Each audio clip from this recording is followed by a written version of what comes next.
Starfleet Underground. Every week, we'll take a look at the latest Star Trek news and then check out a current or classic episode of Star Trek. Discovery is back to the future. It's the year 3188. Burnham meets Book. Book has a huge cat, and Burnham gets so high with an Andorian and an Orion. Also, there is an alarm bird clock. And we can't wait to show you our brand new Starship.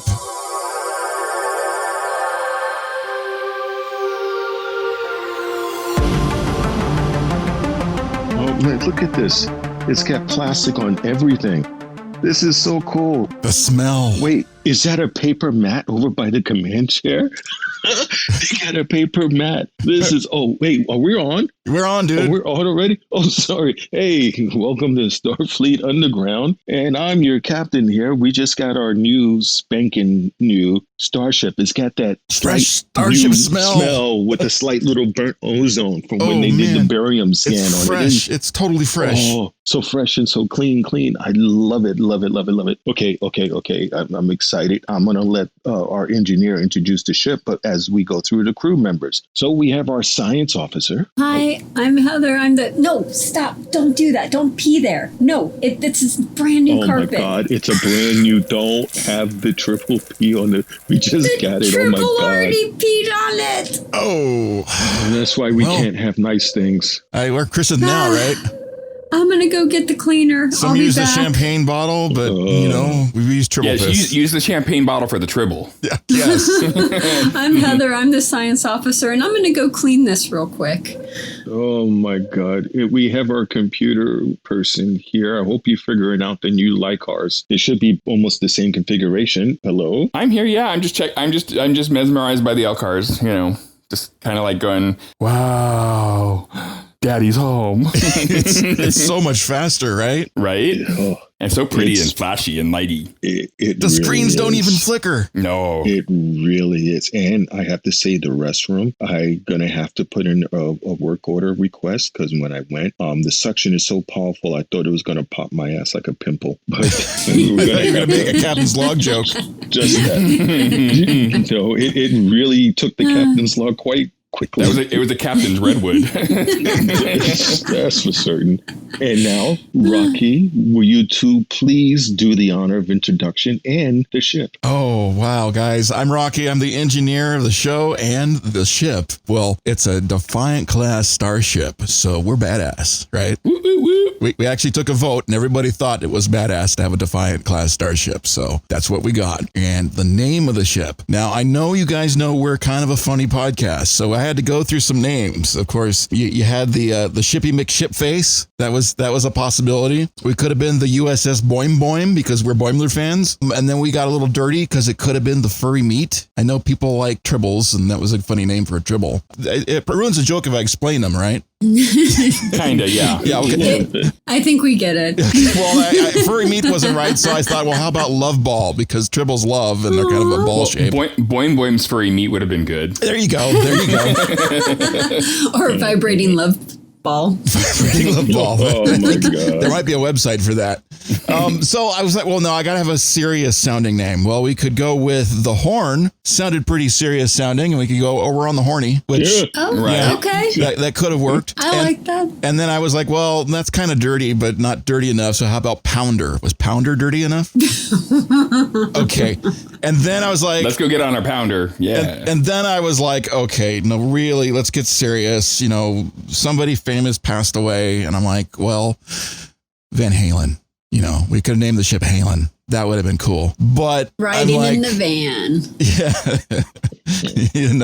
You could call it Wolfgang because Wolfgang. Wolfie. Yeah. Okay. These are all great names, but let's get serious here. I wanted to name it the Beutler after Fred. Oh, I love it. We miss Fred so much, and he's such a big part of this podcast, the way it started. And I think it would be wonderful to honor Fred. Works for me. That's all I needed to hear. I am putting in the information now, and the maintenance bots will go ahead and put that on our hull. That is the perfect name. So they're going to go out there, and it's going to be crossed. I agree. What's our NCC number? Do we know? That's a good question. What's our number? Our NCC number. Actually, I don't see that on the paperwork. It's 0777, just because we're lucky. Well, I guess we're lucky 77s. That works. For those of you that are really techno nerds about our ship, I just wanted to let you know we have 3 decks. We can handle a crew of 40, but we have a lot of holograms that take over and do things for us. Our maximum speed is 9.9, warp 9.9. Cruising speed is warp 6. We have 4 photon phaser cannons, 2 phaser arrays, 2 quantum torpedo launchers. We have a deflective shield, and this is what I'm most excited about, ablative armor. Ooh. Wow. And we get 2 Type 10 shuttlecraft, so we may not have to worry about our guests disintegrating in the transporter, but it's a new transporter, so we shouldn't have problems with it. Squee. Do we have the optional cloaking option? Yes, we do. I made sure that they added that. We got all the bells and whistles. So we can cloak now. We get everything. The only problem with this one. Do we have portable Yes. Oh, no, not yet. That's coming hopefully soon. Okay. However, that being said, since we're an escort destroyer class vessel, we might be called on time to time to do various missions out here in the Delta Quadrant. So I just want you guys to know. So we're no longer just a podcast ship. If anybody needs their back to be had in the Delta Quadrant, we got it. Yep. Yes, we do. So We got your back, man. We definitely do. This is a beautiful ship, and I love it. I totally get what the other captain was saying, lower decks. I don't want to remove the plastic off anything. It just looks so cool. And take your shoes off. Yes, please. Oh, and here's a little the paper on the floor. Yeah, that's so awesome. I love it. I love it. Okay. Wait, keep your tribbles on your side of the ship, Heather. Yes, please. I can't control what the tribbles do. Hey, stop peeing there. Okay, that's it. I'm getting my golf clubs, and if I see one nearby, I'm going to see how far I can shoot them down the corridor. No, they're sentient. They're living beings. They feel. They So feel far, really bad when they bounce off the ceiling when you hit them with the golf club. So far, the only thing that I ever get from them through the universal translators when I talk to them, the response I always get is food. Well, they're So, just begging. It's sentient they are. It's like, could you take care of that repair? Food. Could you go get Heather? Food. It's like, where's Patrick? Food. So I really don't just don't mention the cat to the tribbles, and they'll keep saying food. If you mention the cat to the tribbles, you'll get something other than food. Come here, Grudge. Grudge. Grudge. Come here, Grudge. Here, Grudgie. Oh my God. We're going to be talking about that coming up. First, corrections. Any corrections? I have not received any subspace communications. Outstanding. And now the most exciting part, well, not the most exciting part because we're going to be talking about the exciting part, is news. Who's got news, Heather? So my news is in an article recently. Kurtzman said that he has brand new Star Trek shows mapped out until 2027. So 2027. This includes Goody. Discovery, Picard, Lower Decks, Strange New Worlds, Section 31, and Prodigy. Oh my. 2027. Awesome. That's going to be friggin' exciting. Yeah. That's something to look forward to for a long, long time. So we have plenty of content for this show for a while. I'm so excited. I can't hide. Control. Oh, sorry. I'm about to lose. Oh. Uh-oh. I'm about to lose control. I think I like it. You better like it. Because we went to 3188 to get rid of it. Yikes. Please. And we're going to find out about what happened. For those of you, I'll say that afterwards. Forgive me. I'm just still worked up about this new show. Spoilers. Oh my God, it is so cool. All right, how about you there? What is your name again? Patrick? Yeah. Thanks. Any news? Yes, there is news, actually. The day after the premiere of Season 3, CBS announced that Season 4 would be starting production on November 2nd in Ontario, Canada. So we have Season 4 to look forward to. Woohoo!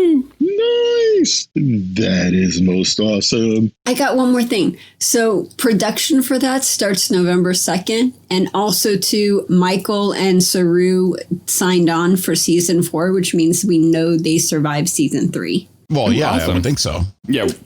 You don't know. In today's world of watching sequence shows, you're right. You don't know, but it's Star Trek. But Game of Thrones changed everything. Yeah, well, I thought it was Walking Dead that changed everything. But they said that the Saru and Michael will come back in season 4. They didn't say they'll come back as flashbacks. They're going to be synths. Michael could be a ghost. Could be flashbacks. They could be because remember, there's you never know. They could be killed, and then people are reminiscing, and they have flashbacks. Saru could have a twin brother we don't know about. Yeah, remember when Michael burnt the popcorn? Season 1 of Discovery started with Captain Lorca, and he didn't make it through, so. That's true. Yeah. Saru could be playing his son. That's right, Saru Jr.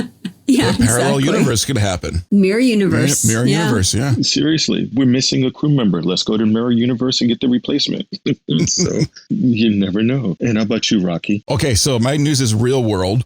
As real as the real world gets right now, considering the current world. Star Trek Las Vegas is now known as the 55-year mission Las Vegas, because Creation still is going to do it. They officially moved the dates back to August, but now in 2021, which sounds like the future. Well, it kind of is, but it's not as far away as you might think, considering how long it took to get this far into 2020. But yeah, August 11th through 15th, mark your calendar and get your plane tickets and your hotel rooms and your Tribbles all packed up, ready to go.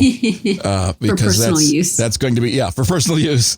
And it's unofficial because CBS is not officially being tied to this convention, which I think may worry some people, but it sounds like it's not going to be that big of a deal because you're still going to get the same sort of actors, appearing at it. And everyone, we're all friends coming back to this thing. I know there's a family to it now because I've gone for 3 years. So all the regular cast of characters will show up and it's going to be a good time. They just can't call it the official Star Trek convention. It's just unofficially has nothing to do with Star Trek, but it is the 55-year mission because is it not the 55th year of Star Trek? Is that what it was? Yeah. I believe so. Yeah.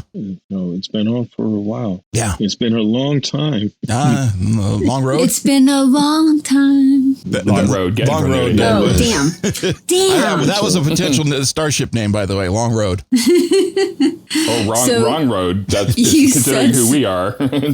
Yeah. You said August 11th, right? Yeah, that's what I have written down. Now, don't get me for typos because I still type. So, but I think it was the 11th through the 15th. You can verify if you want. So just like you said, to verify, does that mean the December one's canceled? Officially, Yes. Yeah, nothing going on in December. Officially canceled. Yeah, and it's moving it back to the Rio. So it's not going to be at the new place. They're moving it right back to the Rio. Wow. So interesting things afoot in convention land, but it's all for fun. So let's do it. Totally. And listen to this podcast. As we get updates, we'll let you know if you haven't got updates already. And yes, it is August 11th through the 15th. I just verified that. It's official. Yes. Unofficially official. Unofficially official. Just nothing to do with CBS. Right. So it is unofficially official. Okay. Officiated. Cool. Now, a little bit of news before we jump in. We're going to do a little of a background thing, provided I don't know how much Section 31 will allow us to share. But my first officer and I, we had the privilege of being able to view the first 2 episodes of the new season. I'm sure if you're listening to this podcast, you've already seen the first one. But we have some information about the second episode as well. So it's going to be really exciting, especially when you see Michael go ahead and... Censored by Section 31. I just couldn't believe it. My mouth dropped to the floor. It was so just freaking unbelievable. I am so jealous of you guys. I mean, oh my God. Then when Saru turned around, it's like, what the hell? And he... Censored by Section 31. In your face. Totally. That's amazing. He let them have it. Holy. That was Saru. I can't wait to see that. Who would have ever thought it? And oh my God. I mean, really? And Giorgio, when Captain Giorgio was in that bar. Censored by Section 31. Like, what? I'm serious. And when Giorgio came out and she hit so hard that her... Censored by Section 31. Wow. Literally on the floor. Just on the floor. Man. I can't wait to see this. Is next week. Yeah, it was pretty good. They did a good job of it. In order for you to be able to watch it during Earth right now, they have everything is in lockdown, so they had it as a virtual. So while you're watching, they have your name plastered in semi-transparent font, prepared for, and then your name there. So you wouldn't like so you didn't screen capture it? Right. they watermarked it with your own name. That's correct. So they can tell who gave it out or who put it out there. And after the first episode, they had chat rooms where they had interviews. They interviewed with Michael, with Burnham and Culber and Stamets and Book and who else? And Tilly. Could you actually see them on the screen, or was it just like the name on the chat? Nope, full video. No, there was a full video with Bobek and them. They had you can maximize the video and you wouldn't see the chat. But if you minimize the video, they had a chat where everyone else was talking while the interview was going on. And from time to time, that's really cool. And Bobek's the NASA guy, right? Yeah, Bobek Ferdosi. That is correct. Mohawk guy. And right, and he had his blue hair in full effect. Nice. So it was pretty cool. What was really neat is that the last guest was Grudge the cat. And the cat, they used a translator. Oh, okay. That's how that works. That's cool. So he asked the cat a question, the cat would meow, and then on the bottom of the screen, you had the translation. And the translation would be food? No, it wasn't like the Tribble. It was it was cute. It was like, do you do all your own stunts? And the cat went, meow. Then on the bottom it says, and ruin this perfect body? Of course not. And ruin this bone structure, honey? No. Oh, I just got an idea, guys. Nice. I just got a great idea. We should do a chat with a Tribble website. Oh my gosh. And it just says food. That would be really easy to program. No matter what you ask it just says food. It just always says food? Yeah. That would be easy to program. And while you're watching it, they had a DJ room with the music was pretty good. Then they had a bar room where you had an Orion woman that would basically make fun of you. And then they had a catwalk. And the catwalk was all the people that sent in costume pictures that was in. If Captain and the picture of my science officer and I was on there. So that was pretty cool. Sweet. That was awesome. While you were listening to the interview and the music, they interrupted with a red alert to tell you something that nobody was aware of, that there was going to be a second episode. Uh-oh. Did I do that? I'm sorry, you say red alert? It was similar to that, A second episode. So they just popped the second episode on you just like that? Well, they just warned you. They told you when a screen came up and it says red alert, and then a second one was coming. That's cool. Squeak. That's so much fun. So after they finished all the virtual interviews, then they ran the second episode, and I Chromecasted it to my TV so I didn't have to watch it on my laptop. So that was pretty cool. So all in all, it was very enjoyable. Now that we've gotten that out of the way, I'm sure for people who are listening, we get a chance to review the first episode. So, Science Officer? Yes, sir. Reporting for duty, sir. So, our episode this week was Star Trek Discovery, Season 3, Episode 1, That Hope Is You, Part 1. This first aired Thursday, October 15th, 2020. Act 1, The Other Side. So we open with a space fight as Book is brawling with an alien ship over stolen cargo. Michael worms holes in and crashes into Book's ship, spiraling them both down towards the planet. Michael saves herself just in time and quickly figures out that the year is 3188. And yes, there are other people on this planet. After screaming in excitement that she is not alone and also that she could breathe this planet's air, Michael self-destructs the suit with the spear data on it and sends the last signal through the wormhole so Spock and her parents know that she got her safely, just as promised. Ah, family. As Michael is walking to the nearest town, she comes across Book's ship and is attacked. After kicking ass, she asks Book for help, and he tells her that he can't because she cracked his last dilithium crystal when she crashed into him. Michael offers her antique tricorder to sell in order to replace his crystal, and he agrees. And they will walk 500 miles, and then they'll walk 500 more.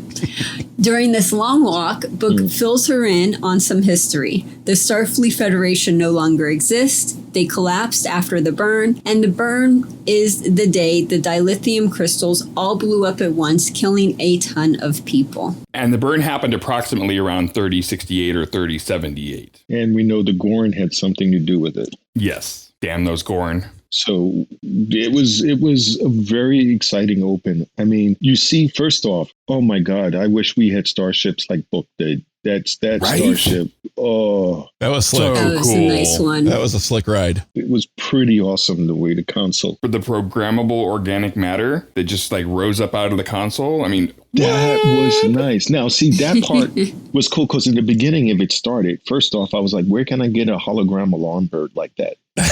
Because in the beginning, they had the hologram alarm I bird. swear And they you should had have put a this guy- chicken in there.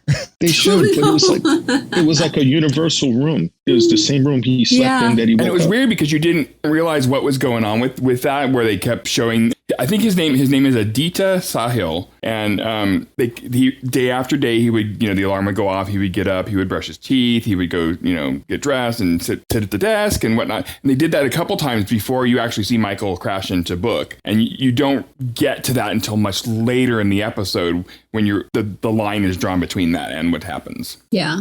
Yeah, That well, what an whole- existence that guy has. Oh my God, his whole existence. I know. But It the made me so ergonomics, sad. the ergonomics of all his furniture have to be dead on perfect because they just whatever the matter needs to go, it does it. That's so cool. Well, that's taking the small space living to a whole new level. True. Right? Oh my God, talk about never having to make your bed. Yes, I love that. That would be wonderful. It was pretty cool. And every day he sat there, that's like, that was dedication. Every day he went there and he did it. Now, if you didn't slap the bird and or you snoozed it, and would the bed like just dissolve anyway, and you just like end up on the floor? Is that how it works? Or would the bird splat? Or do you snooze the bird and then it comes back with its big brother and then wakes you up? Oh my God, wouldn't that be something? Every time you snooze, the bird gets bigger and bigger. Yeah. Oh, that's Big old funny. chicken hawk. Next thing you know, it's a dinosaur coming in and waking you up. It's pecking at your head. Wake up, wake up. And okay, so jumping ahead of that, now as Michael's crashed on the planet, can you just for a moment take in the landscape? That was gorgeous. The shots. Oh, So Yeah. cinematic, so beautiful. They definitely didn't hold back on this episode. No. that was all filmed in Iceland. Beautiful, Oh, wow. weird looking place. It looks like another world, but it's apparently on ours. Yeah. No, it was done really well. No wonder why they could start shooting season 4 right away. There's no people around. Right. Right. Yeah. It's just- And then she realizes that she's not actually on Terra Elysium. yeah. Yeah. She's on the planet's called Heim. Yeah. Hima. Hima. Yeah, Hima. Yeah. Sorry. And Terra Elysium. Terra Elysium's in the Beta Quadrant, and we first see Terra Elysium in Discovery Season 2, Episode 2, New Eden. What about her suit's computer taking its slow ass time to reboot Yeah, before the? yeah. I want to talk to Yeah. computer nerd right here about this stuff because we were nerding out a while back about flat panel designs and touch panels versus having a button or a switch or a joystick. I mean, you're right, the reboot cycle in that sucker. Can we not fix this already? I mean, this is the most annoying thing about technology today is you got to wait forever for the operating system to reboot. Why can't they put something a little bit more solid in Starfleet computers? There's a reason for that. She didn't have an SSD in there. Yeah, I guess. The The isolinear chips weren't quick enough. I don't know what's up with that. So that's one big complaint. The second one is the voice activation.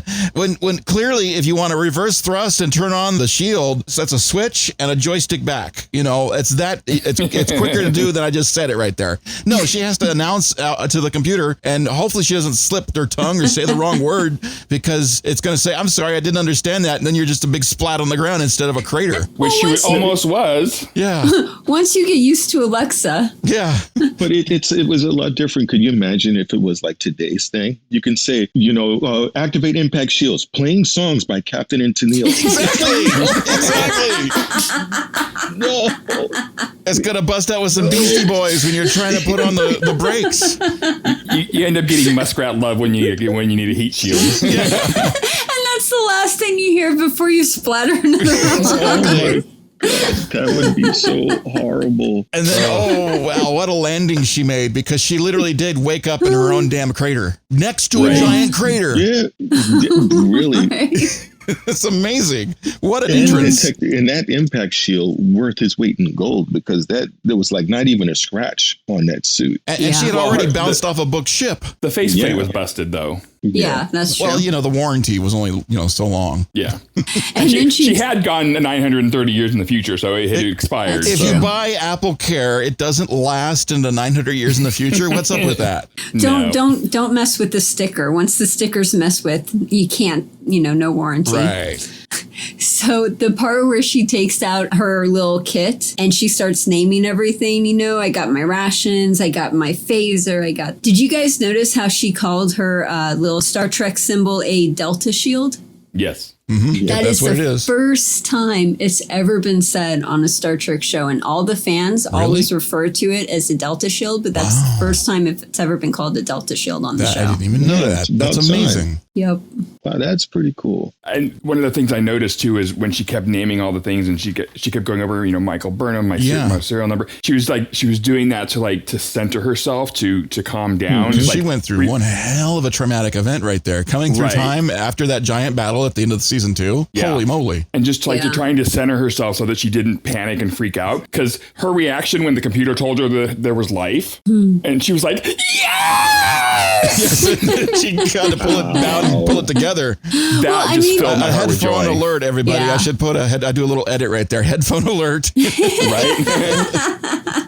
Well, Patrick's going to break your eardrums. The reason why she was so happy is because, they did it. Her mission was accomplished. They saved sentient life, being eradicated by control, So sentient life was there. It wasn't, eradicated. So that means they successfully got the spear information away from control, and they did it. Their mission was accomplished. But something happened because they didn't end up on Terra Elysium, so... True. Something... When it comes to Temporal, you don't know. The future is out there, so we don't know.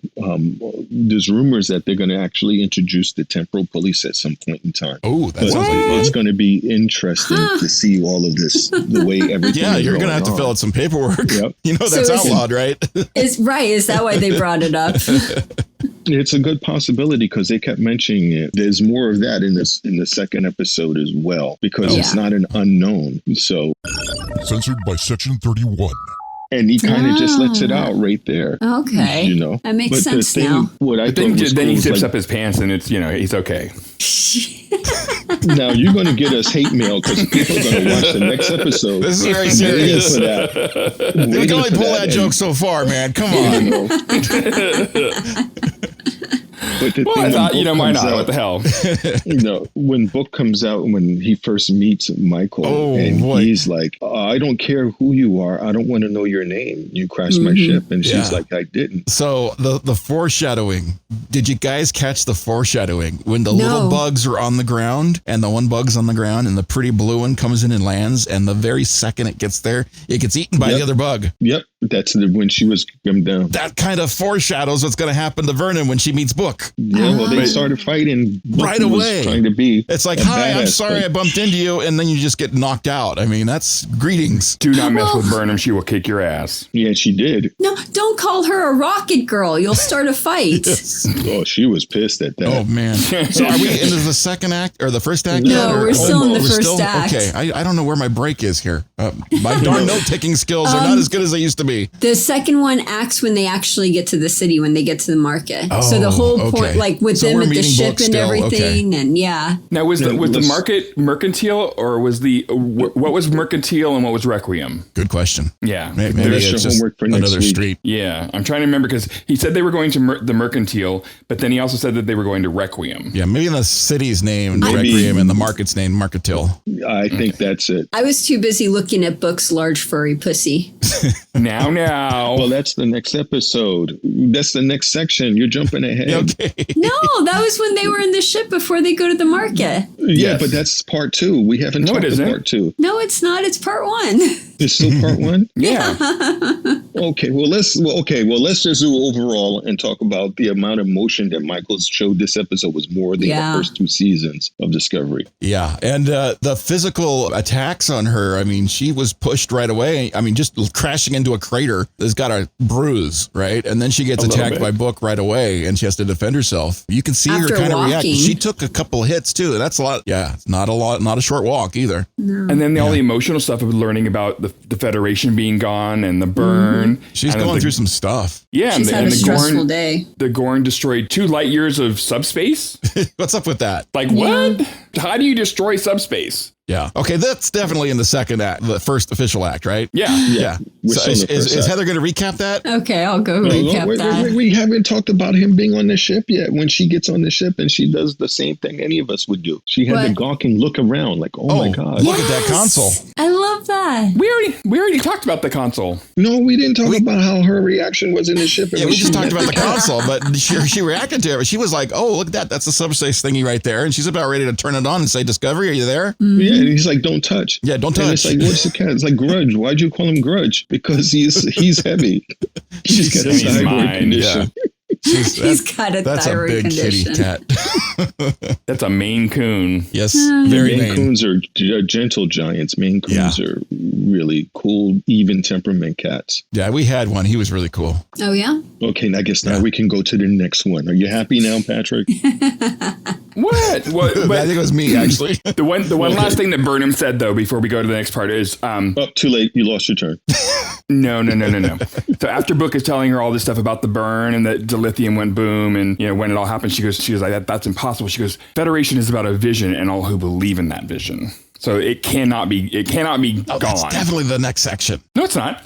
No, he's still in the right section. The next section is the market. Yes, and that was before the market because I made a line in my notes where I'm confused here. I think we're confusing our listeners Because we haven't gotten to the show open yet. We haven't talked about that part. Oh, I screwed up. I put the teaser in Act 1 and all together in Act 1. Ah, is that what happened? That's where okay. Ian So we can screwed go up. up. So we're officially in Act 1. So we talked about the teaser. We're at Act 1. Okay. We're in Act I 1. know where I am now.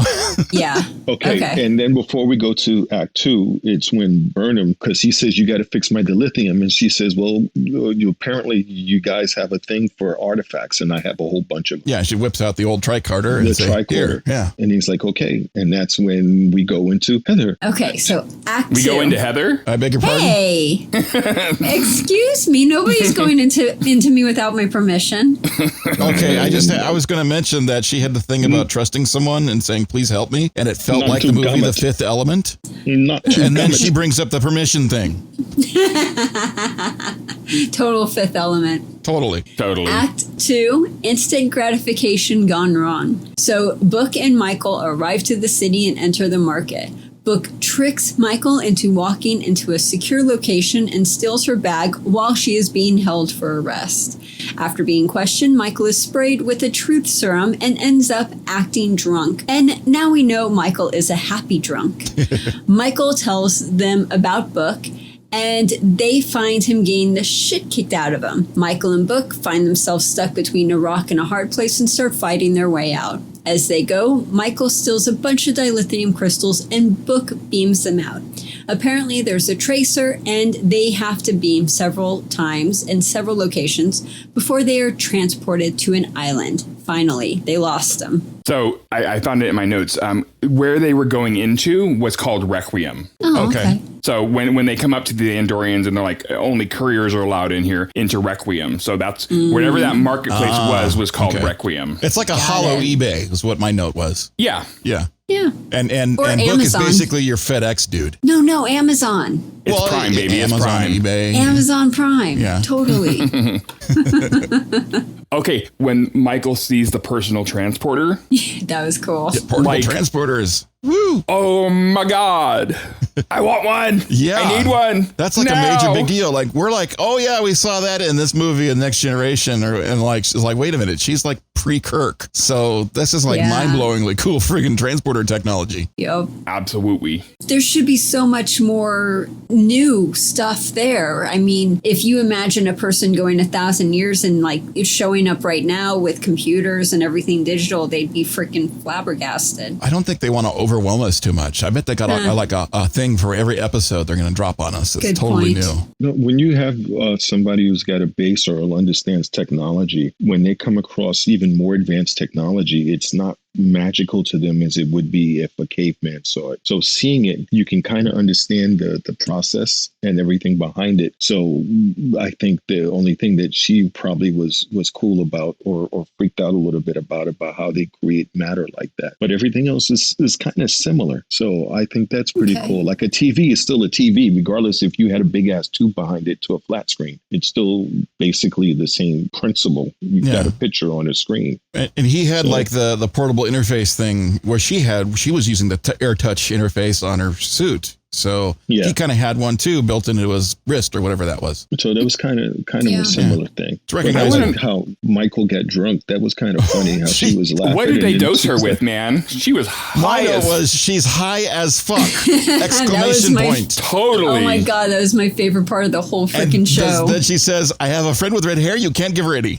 I'm like, as a recovering addict, I'm like, I want some of that, man. I want some of that. Give me. That was some cool stuff. I mean, that's a exciting way to truth serve somebody.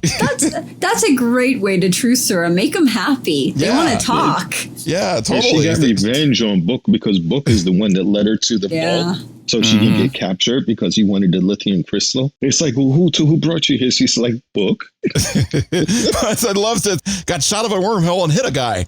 He can't fly with your shit. It's like, no, wait, you're the one that ran into him, but whatever.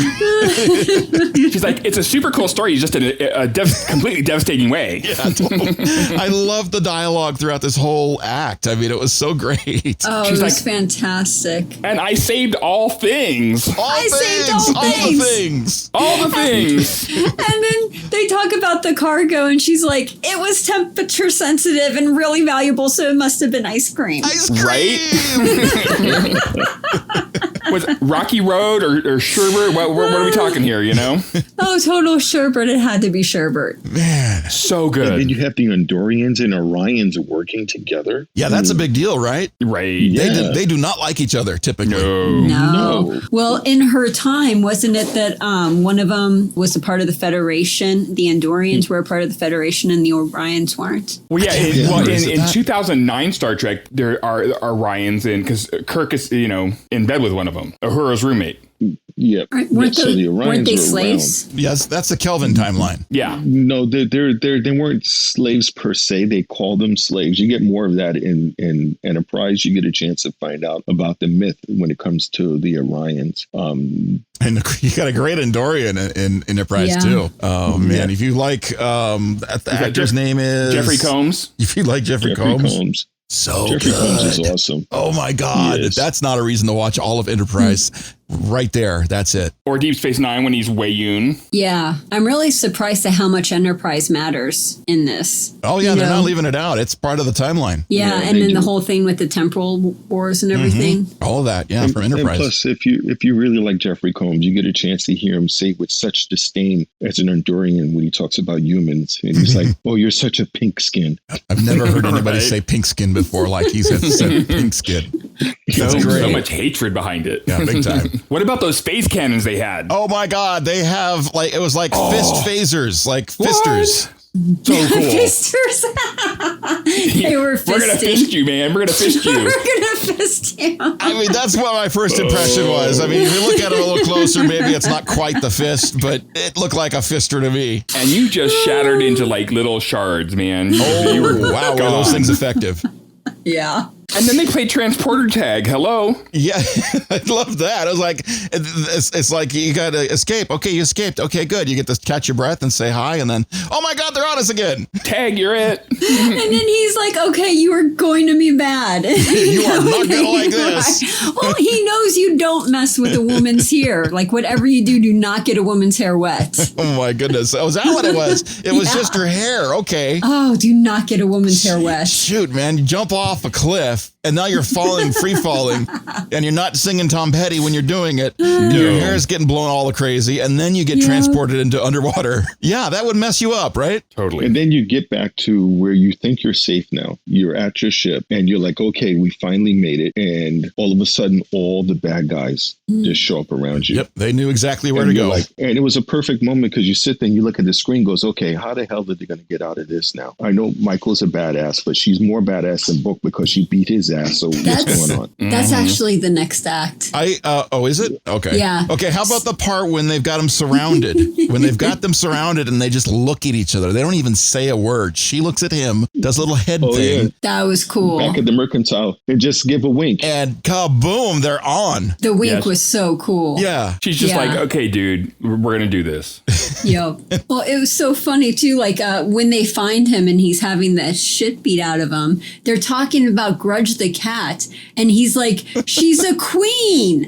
I'm like, "Wait, what? Your cat's a queen?" Feed Grudge to the starving. No, they're not referring to Grudge. Grudge would feed his entire world. It's like, wait, what? It's a big cat. The cat's going to feed his entire. There's something about Grudge that we'll probably find this season. Grudge would probably be like the Flurkin in Ms. Marvel. I love the way you said, "Keep her name out of your mouth." Yeah. I was like, oh, damn. I guarantee you. Were they referring to Grudge when they were talking about that she's a queen? Yeah. I watched it, I swear to God, like 8 or 9 times, and I had it on the subtitles on and everything. Grudge Because is a I queen. could have sworn it was the queen was the cargo. I thought so too at first Grudge. too. No, we're just talking about the cat. They're not talking about the cargo yet. Oh. Watch it again with subtitles. Does anyone care if I shoot him? Let me shoot him, please. Right. that How was about funny. her? Can I It's shoot like, her? How about her? How about her? I can shoot her, right? She doesn't matter. I want to shoot somebody. And they're like, dude, your weapon's illegal. That character's name was Cosmo, and he was the actor who played him also plays Linus on Discovery. Oh, Oh, cool. really? Yes. Oh, that's so cool. That's pretty cool. Wow. That's neat. I love they're doing that with some of these actors, getting them more screen time that way. That's really cool. Who would have thought that they would have gotten in so much trouble selling off like vintage collectibles to fanboys? Right? I never thought about it that way, but yeah, you're right. They're all fanboys. It wasn't a Star Trek convention, that's for sure.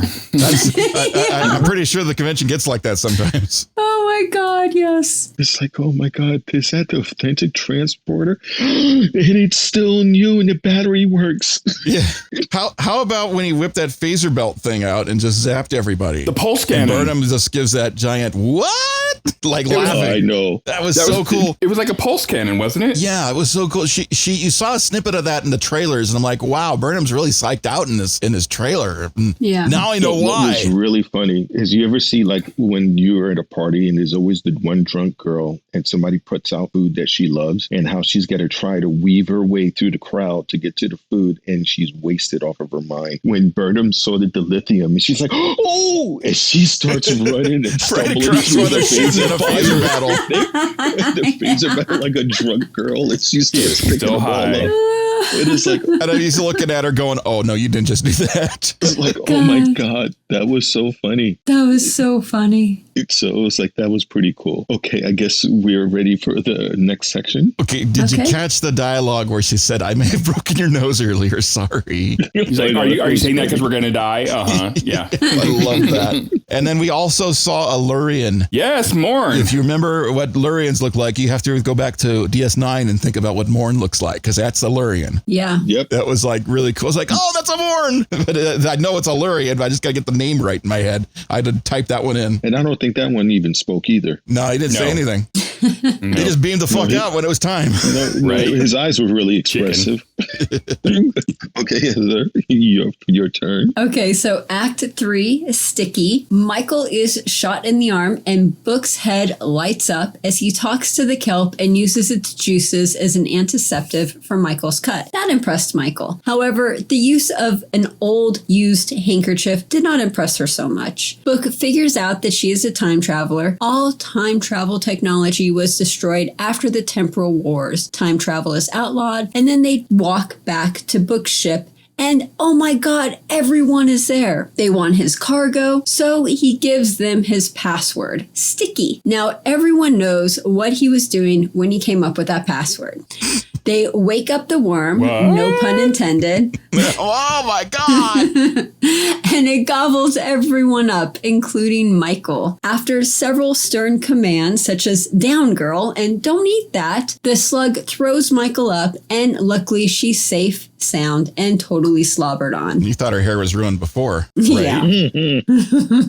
So what's up with Book and when his head started to glow and he called up that plant? I mean, what do you think that is? If you watched the after show, they actually talk about that. In the after show, he had an interview with the actor, with David, about it. Apparently, he has the ability to empathize and communicate with other creatures. So it's kind of like Deanna Troy. Right, kind of like a Betazoid. But like Aquaman with fish. Right, kind of that way. But with like everything. Aquaman with fish. Yeah. And one of the things he says that it always seems that this ability, that anytime he uses that ability, that Michael is always there to witness it. He doesn't understand why or how come, but apparently throughout the season, anytime he uses that, Michael's going to be there to see it. So how did he practice before, and why didn't he freak out the first time he used it? Oh, that I don't know. We don't know that yet. Yeah. The interview talks about his race of people and their ability that they're all basically bounty hunters and killers and everything. Yeah, he's got a fucked up He's family. a one-off. Yeah, he's a one-off. But he's one that's not. Yeah.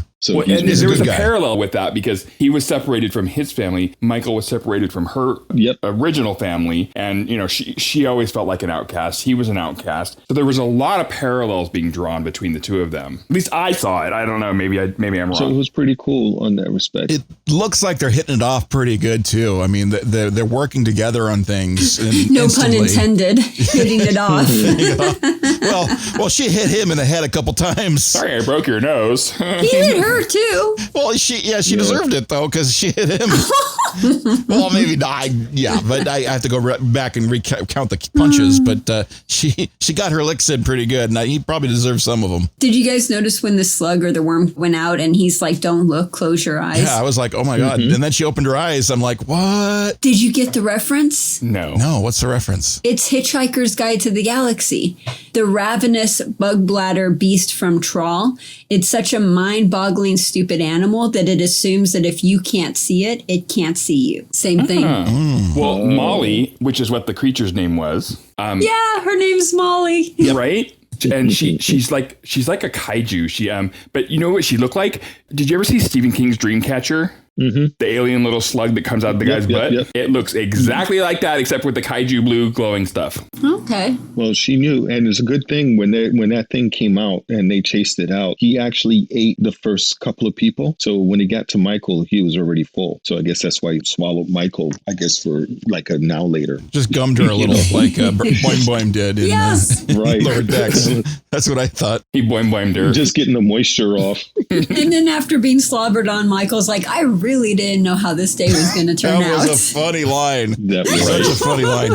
What a hell of a day. They called it a transworm. And he said they used to be everywhere. Like, of all the things that could have happened, I get swallowed by a giant worm. Like, right. What? And gummed to death. And well, I just like that Burnham's like the Endangered Species Act wasn't enforced because Starfleet's not around. So he is the Endangered Species Act. Mm-hmm. Yeah. Which is what you find out, because in the beginning, it seems like Book is just some con artist and thief. Right. You're like, who is this dude? Why are they chasing him? And, I'm more impressed that they're having a conversation while they're getting in a starship battle. And that's another thing is like, you can yell at the guy that's trying to kill you while he's trying to do it over comms. That's kind of cool. Yeah. And then when you find out just, I like how they piecemealed it out over the course of the episode that, he was much more than what you thought he was initially. Yeah, it definitely, your instant impression has changed and you're learning more. And it's educational kind of to learn what the character is. Yeah, and apparently we're going to learn more about his abilities and powers and everything as the season goes on. And he wasn't as gruff as he let himself out to be, that he actually does have a heart, even though he was trying to pretend he doesn't. Well, like Burnham, he's been hurt. So, he's got that wall up. So, it's understandable that you don't want to just meeting some strange woman from, 930 years in the past. You just open up to him. She did smash his ship. Right. Yeah, that's true. You're going to have some walls She up. did attack him. And you always want to be careful with an older woman. So she's definitely 900 years older than you. Yeah, that's very important to know. Well, at least now we know how he swings. You don't want to break a hip or nothing. And when Book said all time traveling technology was destroyed after the temporal wars outlawed, too, he was referring to Enterprise, I said, but I want to be specific. It's season 3 and season 4, and it's Stormfront part 1 and 2. Okay. And that's where he went into the future with the temporal wars happening. There was some amazing stuff going on with time travel in older Star Trek. Star Trek Voyager was another one where they went back into what was modern day time then. And they had kind of a Microsoft guy who had stolen a ship that apparently came from the 24th century, or is it 20? It was later than Voyager's timeline. So he had kind of an advantage. But so this time travel, the temporal mechanics of everything, it's very important to pay attention to because it has repercussions. Wasn't that the episode with Sarah Silverman? I think so. Yeah. It was 3052. They went into 3052. Oh, there you go. They even had the temporal police show up in DS9 where they were talking to Cisco about how, they hate Kirk. That's a menace. He's a menace. I remember them saying that. I love it. So I thought that was funny. But yeah, it's definitely, we're going to be hearing more. So I'm kind of excited because there are a lot of different little loopholes on that. And when the first movie came out, that was my biggest complaint, even though I understand why they did it. It's like, where the hell with the temporal police? Because Vulcan be destroyed. That should be a big blip on the temporal radar. Oh, yeah. Hello. Come and try to fix that. So it was interesting. Now, are we at the next section? Because I think the next section is smaller, right? Yep. Yes, we are at the very last section, Act 4, Starfleet. Aww. So Michael and Book Uber the Slug back to her home planet just in time for her to get laid. Then Book takes Michael to the nearest Federation relay station to meet Aditya Sahil. No sign. Mr. Sahil. I knew I was going to butcher it. No sign of the ship yet, but he'll continue to help her look for the ship if she helps him in return. He's been on the station for a long time and needs a commission officer to raise his flag and serenade him as an official officer. Perfect timing because she needs an acting communications chief. That was one of the most touching. Yeah, like he's not even a commissioned officer, yet he shows up there every day for 40 years. He's dedicated to keep the dream alive, waiting for someone to come and stop take giggling. The reins. Yeah, I heard the giggle. It's just like, I was in tears. I literally wasn't. Somebody on Twitter had the perfect reaction. They posted a picture of him on Twitter, and they said, "If anyone hurts this man, you're going to pay." Yes. Right. I'm paraphrasing a little bit, but that was like the perfect reaction because he's like the ultimate dedicated sweetheart. I got to give the guy a hug. Starfleet to the core. Starfleet to the core. It's like his dad before him, and his dad before him, on the hopes of keeping the dream alive. So you imagine how passionate his father was. And his grandfather to be able to instill that, to sit and to every day to show up and just sit is like, oh my God. And then for Michael to make him a commissioned officer, that was just like, the look on his face as an actor, the range of emotion that he showed on his face when Michael says that I commission you as an officer, and it's like. Wow. Yeah. My last notes, hope is a powerful thing. Numbers are few. Our spirit is undiminished. And tears was my last note because I was bawling. Yeah. It was so sad. And then did you notice, so at the very beginning of the show, he wakes up every day. He sits down at the desk every day. He has that container with the flag in it. And when you notice that when she walks in, that was the one day he forgot to put the container on the desk. Whoops. I wondered where that gets stored because the desk gets moved, but where does the flag box go? I guess it goes into storage. Yeah, it goes into storage somewhere. I was just, his alarm was set to 8 o'clock every day. So he sleeps until 8 every day. How can I get this guy's job? Right? That's a good time to sleep until. Wow. It was just overall the whole thing. And the way also you saw Book looked at Michael with more of a respect, especially when the guy responded to her as an officer. You can see Book was like, okay, I took the measurement of this wrong. You can just see it in his face when he was watching him in the background. Instantly, as soon as you wear a uniform, dude, your sexiness level just goes up. Then it becomes somebody who's like believes in ghosts to actually being a believer, which is a true believer. A true believer. I mean, that's if you're a fan of Star Trek, this hits you right in the heart. It really does. It does. All the feels for days. Totally. This was such a good setup for the next. And also, you saw the disappointment. Oh, this is where we're going to expand a little bit. You saw the disappointment in when first she says, "Can you scan for the warp signature for Discovery?" And it's like, I can't. NCC-1031. Right. It's not there. I don't see it. And it's like, well, how about the others? Like, we've all been disconnected from one another ever since that. Yeah, they've been separated. Long range sensors failed long ago. Yeah. So it's like, imagine if you were plugged into the internet for, thousands of years, and all of a sudden you go into the future and your internet's unplugged. Like that you can hit like the bookstore down the street, but you can't hit Google. Ooh, that's crushing. Right. Yeah. And then when she explains where she came from, and he goes, well, the way the temporal mechanics work, they could be here tomorrow, next month, or years from now. Yeah. Yeah, that was a little crushing. Yeah. So, but we all want to find out what happens with the crew of Discovery. But I will tell you, you don't have long to wait, because the next episode is all about them. And it'll be a cold day in hell before I reveal any spoilers. Well, that's for sure. Well, I'm going to reveal all kinds of spoilers. So in the very beginning of the season of the second episode. Censored by Section 31. And it continues from there. And you're like, wow. So really? That was cold, dude. That was cold. Yeah, I know. It was very cold. Oh, my God. It's just like having creeping ice. Okay. What? Next thing I need to tell you guys about. Did you say creeping ice? I had a long talk. Yes. Oh, wow. I had a long talk with HR. And uh-oh. Finally, as you notice, my counsel did not go off with HR. We took a lot of haggling, and I'm glad I took some lessons from Ferengi. They haven't heard the Starship names that we were going to go with before we went to Fred's name. No, but when it came to our podcast, we come to finally an understanding. They said as long as we do a tight beam straight to Earth and the rest of Starfleet don't get our podcast, they will overlook it because they can't charge us for what they aren't hearing. Why's it got to be straight beam? So, because, okay. A tight beam. Why can't it be an LGBTQI beam?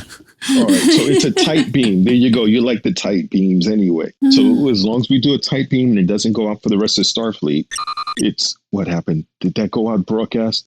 Oh, son of a biscuit. Did you put it on the tight beam? No. It's a brand new ship, man. I mean, I didn't realize the default was wide. Oh, no. We're going to wind up. I'm going to leave that one alone.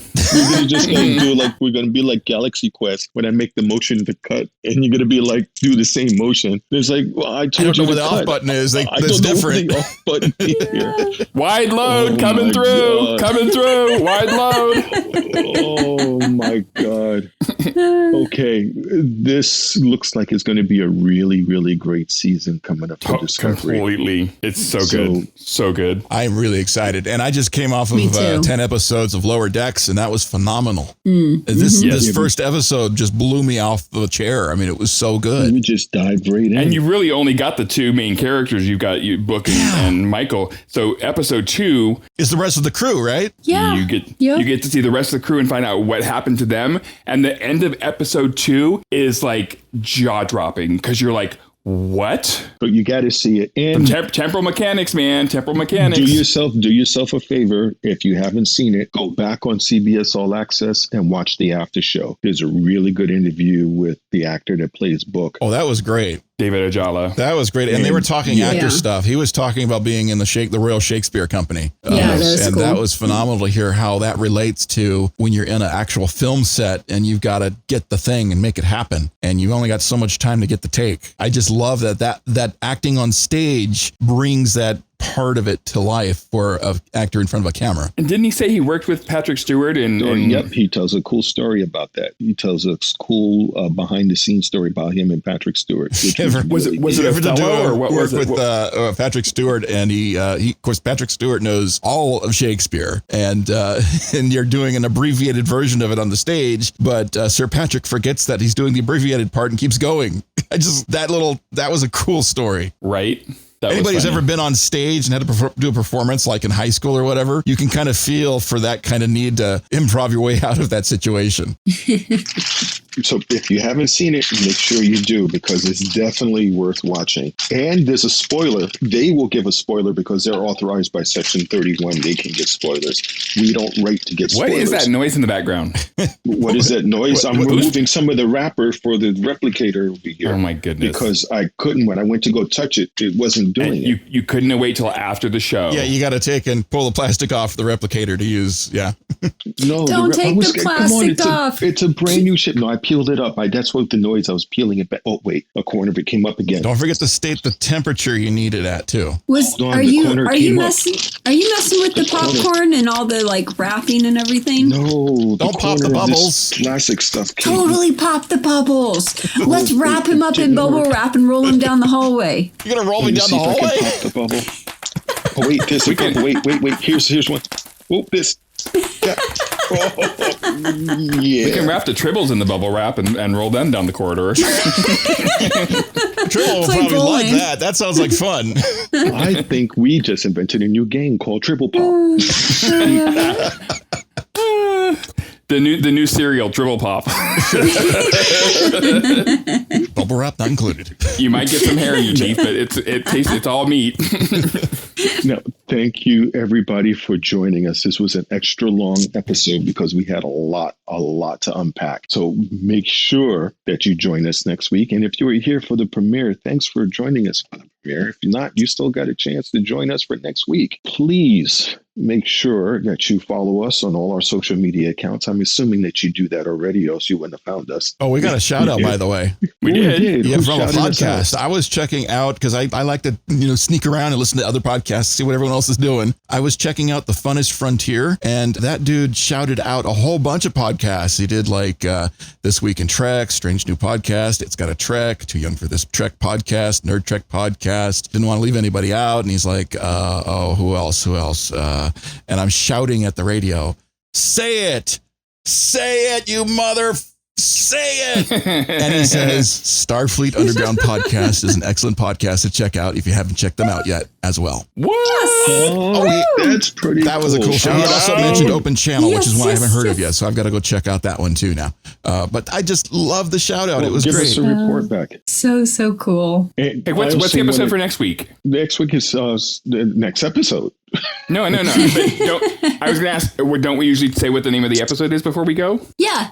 So Star Trek Discovery Season 3, Episode 2, Far From Home, which, what the hell? You would think it would be like That Hope Is You Part 2. Right. So next week's not Part 2? It's not well, Part 2. Maybe Part 2 is Part 3. They're going to have to do flashbacks. That makes sense. Yeah, they got to put it all together. I think that's what's going to happen is when they come into number 3 and put it together, because we know that's the one that Frakes directed. So maybe that's Part 2 of this. I'm looking at IMDb and there is no That Hope Is You Part 2.